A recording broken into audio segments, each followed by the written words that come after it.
dal leen ak jàmm. WhatsApp mooy application bi ëpp liñ koy utiliser ci jamono ji.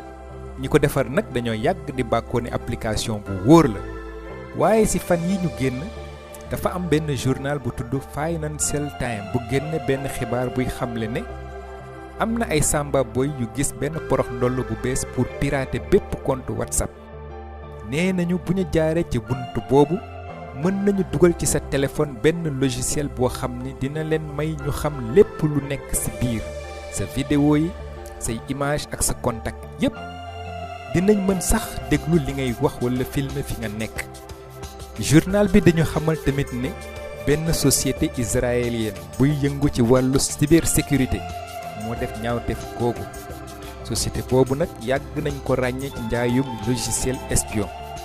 bu yàggul sax ñi ngi koy jiiñ ne da doon jàppale ay gouvernement pour di espionner ay journalistes.